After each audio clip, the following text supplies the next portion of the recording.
Hello everyone, and welcome to this little update video on my Cleric build. Now, this build, for those who did not see part 1 where I first went over the build, I will have a link to that in the description and probably popping up on screen right around now.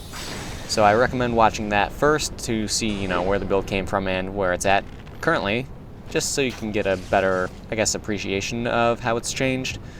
But yeah, getting started. The Cleric. Now, this is the final version of the build. It has 30 Vigor, 20 Endurance, 6 Vitality, 25 Attunement, 9 Strength, 20 Dexterity, 22 Adaptability, 6 Intelligence, and 65 Faith. Yeah, that's a lot of faith. Reason being, I don't really care much for spices. I don't really like the idea of them, so I decided I'd, make this build without them. So, it worked very well, I'd have to say. Now, when I first did the video on this, I was missing a few spells, and the levels weren't exactly set in stone at that point in time. So the spells that I was missing, those would be Sunlight Spear and Wrath of the Gods, and now I do have them. They are in my spell loadout, so for my spells I've got Great Heal, Force, Heavenly Thunder, Blinding Bolt, Emit Force, Sunlight Spear, and Wrath of the Gods. Now, these spells, in the last patch, they were nerfed. And people were saying, oh, they're so bad now, they're horrible, they just don't do any damage. Well, that's not exactly right. Now, keep in mind, for the majority of this video, I am in the Shrine of Amana, and because I'm in the Shrine of Amana, people are in water 90% of the time.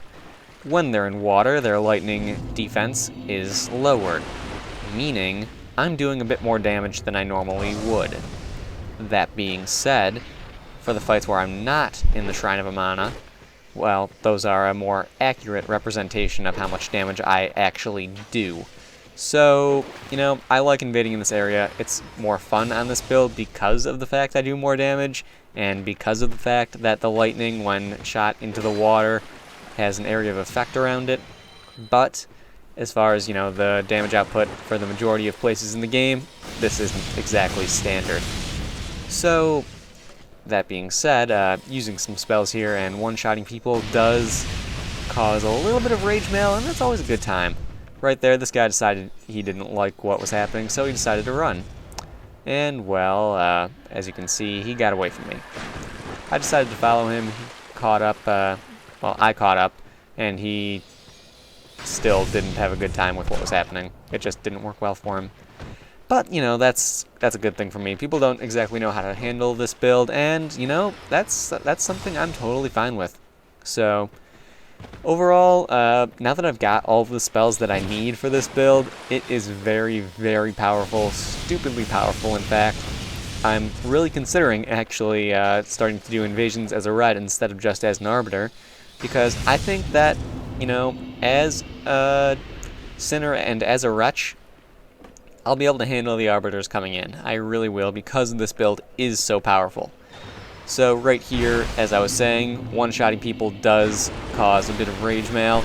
I ended up talking with the guy, though. He seemed like a pretty chill dude, and he forgave me for one-shotting him, and it is what it is. And here we have a guy, I guess, he didn't get the memo that holy water doesn't exactly work on hosts who are not, hollow. So throughout this fight, he just kept trying to throw them at me, and I was like, oh, he doesn't get it, so I just kind of screwed around a little bit. It got me into a little trouble, to be honest, but that happens. So, it is what it is. Overall, though, anyway, back on topic, this build, now that it's finished, is, as I was saying, very powerful. Has a lot of good combo ability with the spells, as far as, Blinding Bolt and all that is concerned. Throwing in a Blinding Bolt, throwing a Sunlight Spear, throw it at the person running away. Works very well. And, even shooting arrows at people who are running away from the Blinding Bolt, it lets you just sort of pick them off, and that's a good thing. It's a very good thing. You do need a little bit of luck when you're using this build, due to the fact that, Blinding Bolt doesn't, always hit, and Heavenly Thunder doesn't always hit. So, it is what it is. It's a good time. I enjoy using it, and I have to say I'm quite happy with it. So, this is actually the last fight in the video. I hope you guys enjoyed the video.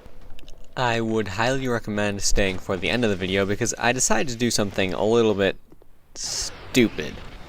It ends up working out, kinda, but probably wasn't really the best idea. So anyway, as I was saying, this is the last fight. I hope you guys enjoyed the video, and I will see you guys next time.